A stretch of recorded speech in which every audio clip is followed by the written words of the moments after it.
You guys know zombies? It's a craze that has really swept my generation. I think to the point where there are people getting PhDs in zombieology. That I'm not. Don't quote me on that, but I'm pretty sure you could find it. It's this crazy phenomenon where this person is considered, it's undead, meaning it's not dead, but it's also not alive. It's kind of just going through the motions of life. I propose that there are undead, there are zombies living among us in our workplaces, in our schools, in our churches. I think we walk past them in the malls. I think that sometimes we even enter into this state of being undead. I see my slides are going crazy. This is where we need to be.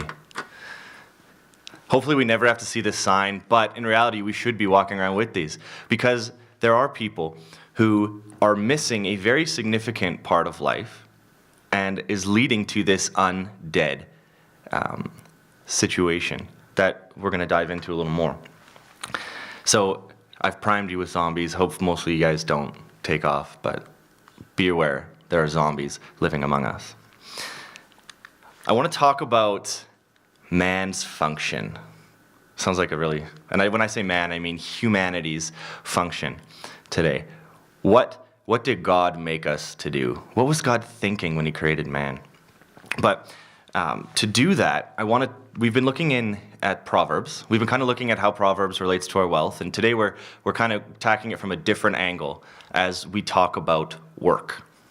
All of us have work of some kind in our lives, and when I mention work, I don't just mean what you do to make money for a living. I mean the productive activity that you do. Volunteering, parenting, laundry, dishes, work, actual careers, vocations. Work is a very broad subject. So I'm taking all of that this morning as we talk about it. But we're going to look at Proverbs 13, verse 4 as our starting point, and it's going to lead us through Scripture a little more. So don't be overwhelmed. That is Proverbs 13, verse 4, done five times. So I've set it up this way because I want to show you something about Bible translation. How many of you speak multiple languages? Does anybody fluently speak multiple languages? Nice, okay. Our Spanish families do. When you speak multiple languages, you realize that there isn't ever really a perfect word-for-word translation. So one thing, a sentence in Spanish will never really come across properly in English. The problem is compounded when you have thousands and thousands of years and thousands of kilometers in between you and the original word. So the Bible. So the first line there is Hebrew. That is as literal as you can get from our Bible.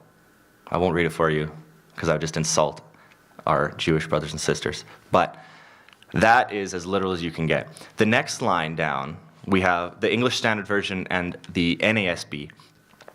Those are more considered word-for-word translations. So they try to do one-word substitution for each as they go. And you'll notice that it's sometimes a little wooden, it sometimes doesn't make as much sense as other translations do. It's because they're trying to preserve the original language as best they can. As you continue down this little chart I've made for you, you get to translations that are idea for idea, meaning whoever's translating reads it in the original language, they say this is what it means, and this is a good way to say it in English. So that's why when you are reading Bible, or a lot of people think, what is the real Bible? Because we have so many different versions. The truth is, the original language is the real Bible, and the rest of this is us trying to make it make sense. So I want to read our passage this way, so follow along. I'm going to start from the top and start with the more literal translations. The ESV says, "The soul of the sluggard craves and gets nothing. The soul of the diligent is richly supplied." The NASB is going to be very similar. "The soul of the sluggard craves and gets nothing, but the soul of the diligent is made fat." The NIV, slightly different. See if you can notice the change. A sluggard's appetite is never filled, but the desires of the diligent are fully satisfied. The NLT, this is more idea for idea. Lazy people want much, but get little. But those who work hard will prosper. Lastly, the Message, which is as far to the other side of the spectrum as you can go.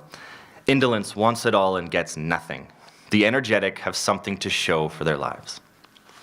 Do you notice the trend as we're going through these translations? At the start, it's soul. So it's this soul craving. And by the end, when we get to the Message, it's this is more just simply laziness and desire. Hebrew is really unique because it has broad meaning for their words. So English can be a little more practical of a language where we can say what we want to mean and say it very succinctly. Hebrew, you can't. So Hebrew is very artistic. You say it and it sounds really good, or it looks really good on paper. What that means is words like the word here that we have soul or appetite or desire or want much, all of that actually is nephesh in Hebrew, which means life, soul, body. But you can see it has a variety of meanings. Really, it's getting at this inner life that we have. What is your passion, desire, drive? What is it that sets you apart from a zombie? That is what nephesh is. Some people call it soul, consciousness. There are branches of science that are devoted to trying to figure out what this is. That's psychology. But this is what nephesh is. So the best way to translate it, in my personal opinion, are the top two. The soul, the life of the sluggard. Sluggard isn't a word that we use often, but as you look at the bottom, you can see it just means somebody who sits around and doesn't do much. A couch potato would be a word that we use. The soul of the couch potato craves and gets nothing. But the soul of the hard worker is satisfied. It's fat in the NASB. The proverb is making this connection between productive activity and our personal well-being. So let's dig in just a little bit into this sluggard and this diligent person. I think the best way to dig in is to go to the review pages. I found this on Amazon. Like, what? Who knew?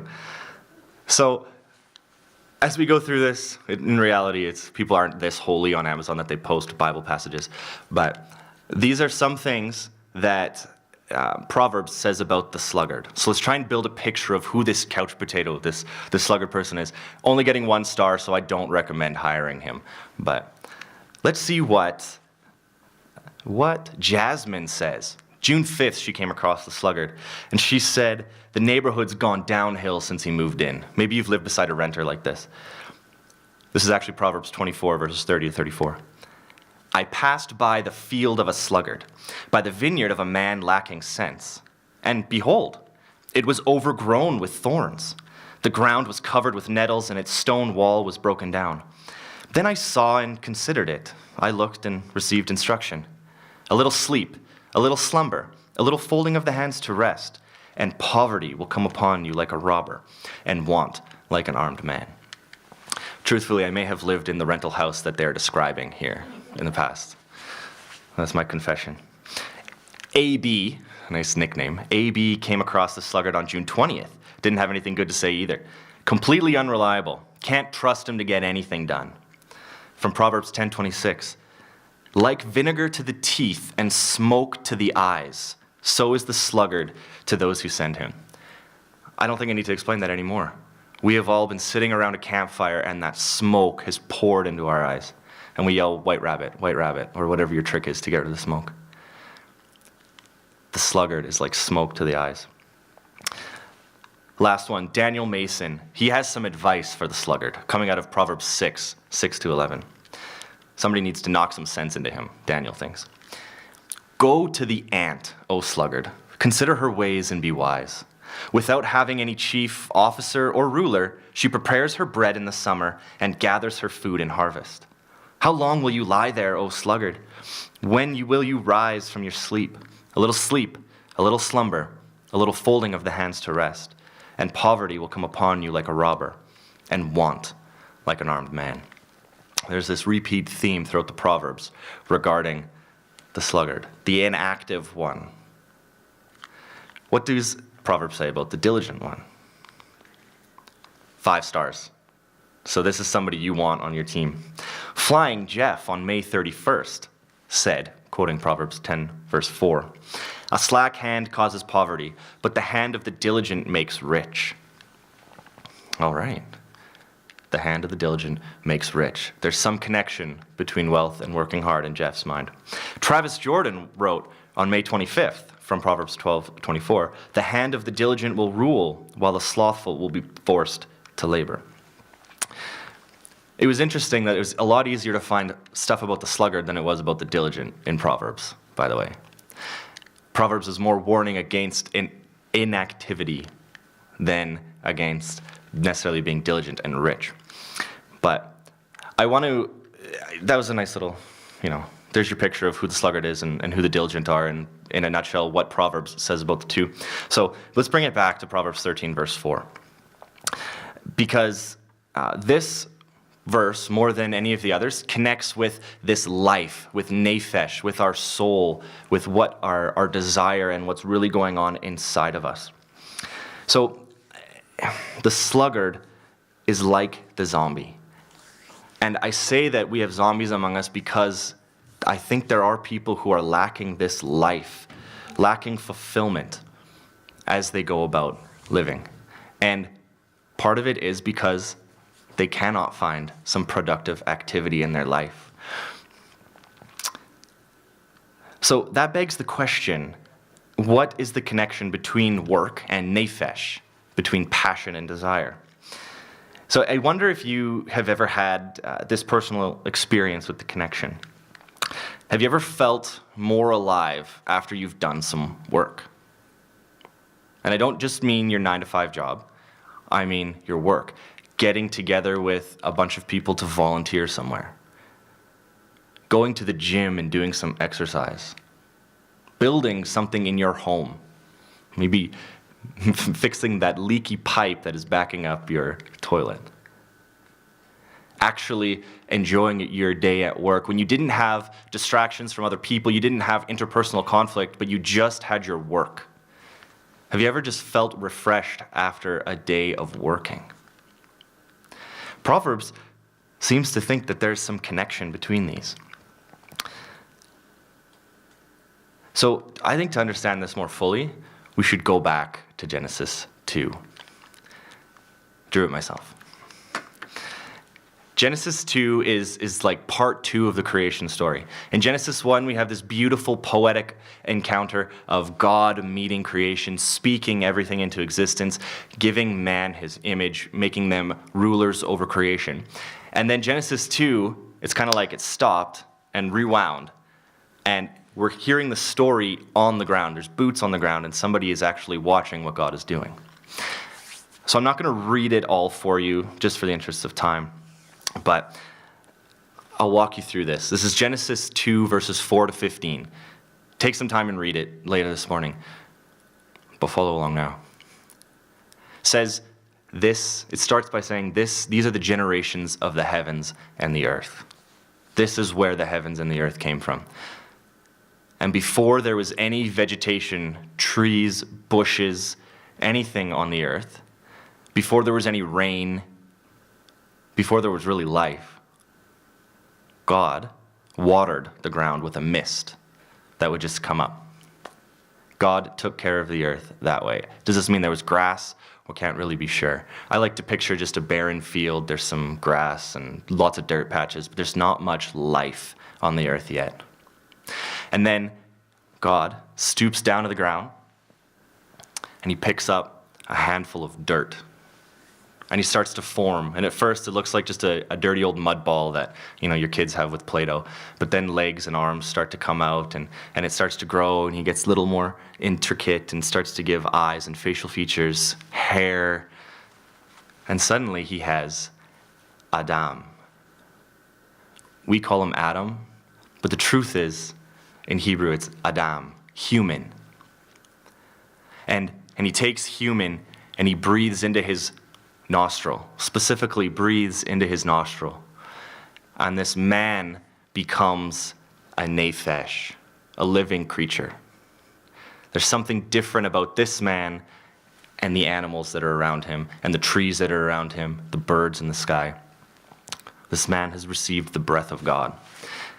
And then he takes the man, makes a little garden for him, and drops the man in that garden with intention. He put man in that garden to tend it, to keep it, to be gartenders, gar-tenden, to take care of the garden. This was man's purpose. It's the second statement that God has made about humanity. In Genesis 1, he says, I want them to rule over the world, over creation, to subdue the animals. And then the second statement is, go to work. You were created for work, for productive activity. Does this change your view of what paradise was really like? Because when we think of paradise, we think of an all-inclusive resort in Mexico, where we get to kick back, people are serving us, we have all the food that we need, we're suntanning, I'm burning. That's our picture of paradise. God's picture of paradise is putting man to work. And because most of us have this Garfield mentality of Mondays, and we have to kind of drag through our 9 to 5s, we don't necessarily get this same connection. But I want to spend the remainder of our time this morning talking about this connection and drawing some principles out of this story for why work can actually be a lot better than how it is. And I've even arranged it in P's, so you might even be able to remember these. But the first principle is that work creates purpose.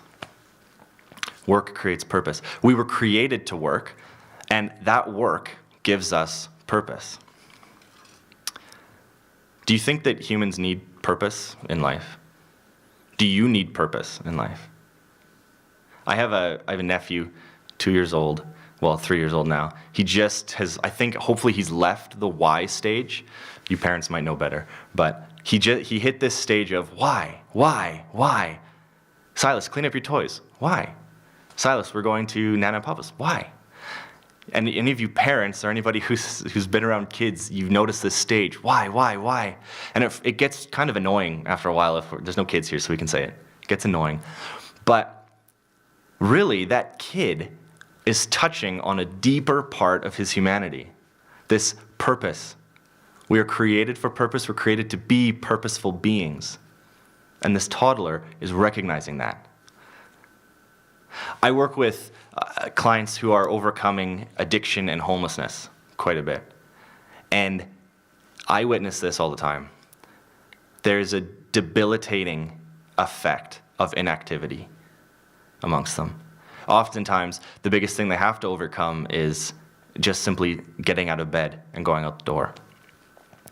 Because inactivity leads to depression every time. I haven't seen it go otherwise. So I've actually anecdotally lived this connection between work, productive activity, and life. So why is purpose so important to us? And how does this connect with work? I think purpose answers the question, how do I fit in with everybody else around me? How do I fit in with the world around me? And work, in its very nature, has purpose. It's actually not work if there isn't a reason to do it. If you think about it. Even if it's just busy work, even if it's just something to kill your time, you have some kind of a purpose that you're trying to accomplish with work. And it touches on that need that we have for purpose.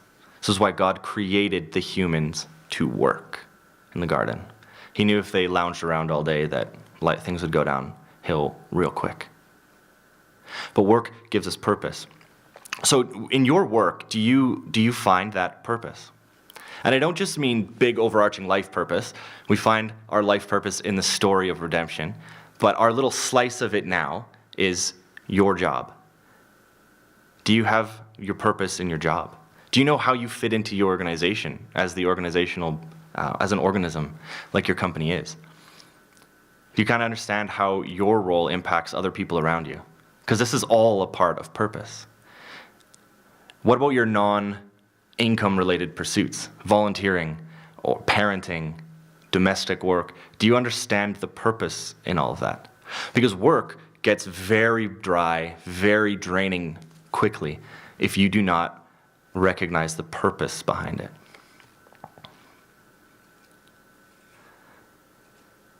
You don't have to be paid to work for the kingdom to have meaningful work. All work is meaningful to God because that is our function. It's what we're created to do. So purpose tells us how we fit into the people around us, but it also creates a context for partnerships with the people around us, which is our second P, partnerships. In Genesis 2, God created the garden and placed man there to tend it. That was our original divine partnership with God. He creates, we maintain. Work, or even our work today, can be a partnership with God. There's no part of your life where the spiritual ends and then the sacred begins. God is a constant theme throughout all of it. Even if your work is completely unrelated to anything that you would consider kingdom work. God is willing, is wanting, and is ready to be involved in your work life. I think the easiest way to do this is to bring him in through prayer.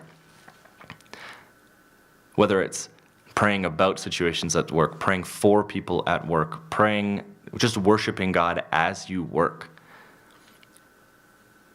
God wants this partnership. And as you do it, try it and see how this impacts your life, your nephesh, your drive. As you bring God into your work, as you partner with him, watch what happens.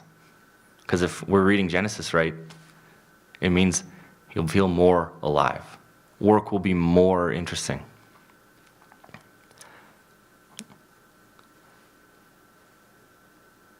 God, I don't know if you ever noticed this before. I noticed it actually this week as I was preparing. When God created Eve, he didn't say, Adam needs a wife, so I'm going to make him a wife. He said, Adam needs a helper. Well, a helper implies that Adam is doing something. So Eve's creation, you know this story, Adam is kind of lonely. God recognizes it. God cares for him. And so he puts Adam into a deep sleep. And God takes his side. We say rib, but in Hebrew it's a lot more. Takes his side and then forms that into Eve as a helper for him. So not just as a partner to be married to, but a helper to work alongside him. Eve's existence is grounded in work. Once again, it's this idea that God wants us to work. What I hear from that is that work actually builds our relationships with other people. And this is a lot more apparent for guys from my experience, women maybe a little bit too, but doing activities together is the best way to get to know somebody. We don't necessarily want to just sit down and talk to each other over a coffee. We want to do something beside each other, something productive, and that builds our relationship. That is touching in on God's picture of work. In your marriages, doing productive activity together, whatever it looks like, parenting, cleaning the house, but also more fun things as well, builds relationships. It is what we were created for, is to work alongside each other. In your workplace, this is probably one of the most frustrating parts of a work environment is the people that you work with. Am I right? How many of us actually, if it was just our work that we had to do and we didn't have to deal with the people around us, our jobs would probably be a lot more exciting. Sad part is that there's a lot of conflict between us. But work has the potential to build relationships in a way that other things don't. And you have this advantage in your workplace. or in your volunteering, whatever it is, wherever you're going, this is one way God has created us to develop relationship. Lastly, the last P. Work creates produce. This is kind of basic. Yeah, you get paid for working. Adam and Eve got fruit from the trees that they were tending. But it's very key that God expected them to work to get something. Take care of the tree, it'll grow fruit. You go to work, get your paycheck, you can pay for life. But I think it goes even deeper than that. And I want to use a non-employment related example for this. Kathy and I we just finished premarital counseling. And if I learned anything, it's that marriage is work. The truth, it actually requires a lot of productive activity together in order for it to work. But the brilliant thing is, just like Adam and Eve tending the garden, growing their trees, their carrots, their whatever exotic fruit they had, if Kathy and I are to put in this work, we will have produce for years that we can enjoy. The productive activity that we put in will be a lasting marriage, will be a loving family. Putting in that work means that there's something on the other side that we get to enjoy. And this is actually true about all work. There is at least something that you get to enjoy, some produce that comes from it. But if you fail to enjoy the fruit of your labors, our phrase for it, that kind of makes work dull and boring. And that nephesh dies away. So this productivity is an important connection to work. How God has established work to work. That seems confusing, but how God has created work and how God really wants us to function. And the beautiful thing is, this isn't tied to your employment. This isn't tied to whatever it is you do 9 to 5. This applies to all areas of your life. Parenting, domestic chores. You were created to work. And that means the more that we do work, not overwork, but the more that we do engage in the way that God has created us, the function that He has for humanity, the more this life that we have will flourish. Bit of an oversimplification. But isn't it a little exciting to think that I can get more than just a paycheck out of my work? I can get more than just this, Mondays, out of my work. Or if you don't necessarily have that at work, there are many avenues outside of 9 to 5 for you to get this. Because God has created you this way.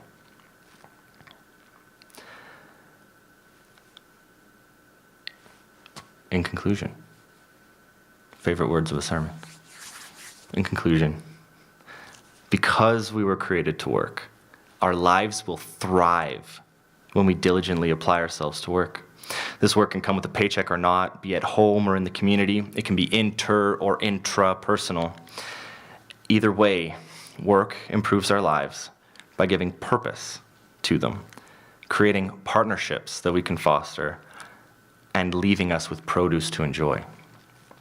So out of everything that I've shared this morning, throughout the week, I want you just to pick one of those and look for that in your work.